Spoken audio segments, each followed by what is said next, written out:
The goal is to create conversation. Arrow.net, ARROE.net. All right, let's do it. Let's play it forward. These are real people, real stories, the struggle to play it forward.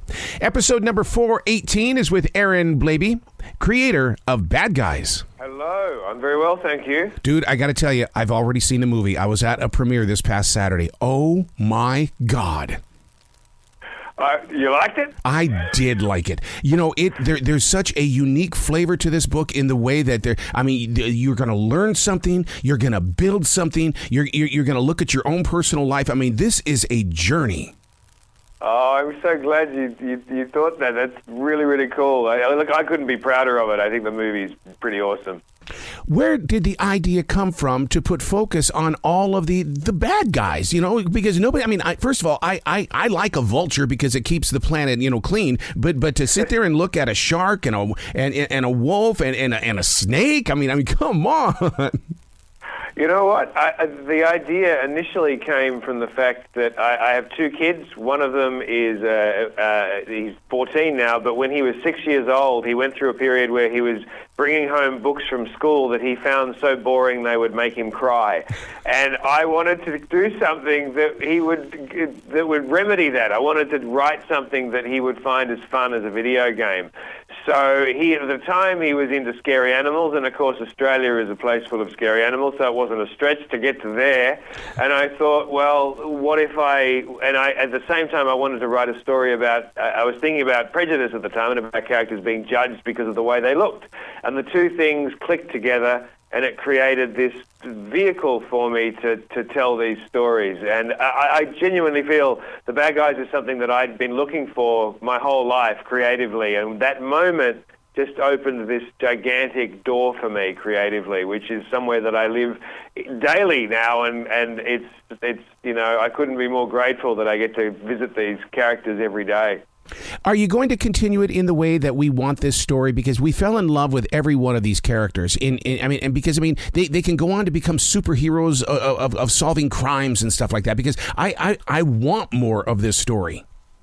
The book series was always designed. I actually plotted it out really early up. There'll be 20 episodes in total.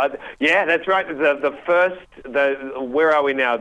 Episode 15, I think, is about to be released in the States in July, but there will be 5 more after that, and it is a very complete series. It wraps up very, very permanently at the end of the 20th episode. It's a full circle loop, and I've been planning this for years, and I love where this story goes, and I hope kids and audiences do too. I've got some big surprises in store for everybody. Well, I bet you there's going to be a lot of adults like myself that because it's a scholastic book and everything, but still we didn't know about the series. That I'll bet you we're going to be jumping into it and participating with those younger people.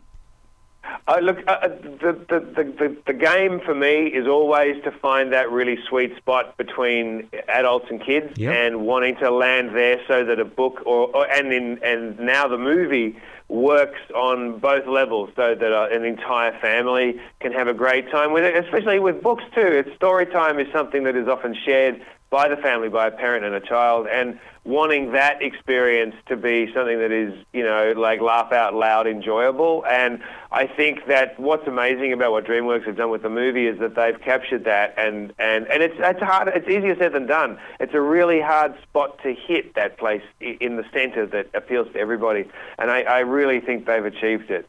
Well, when you say it's really hard to hit that spot, well, you're the writer, you're the seed, you're where the imagination begins. What is that like for you to go through that experience? I find that's the most exciting part of my job. Mm-hmm.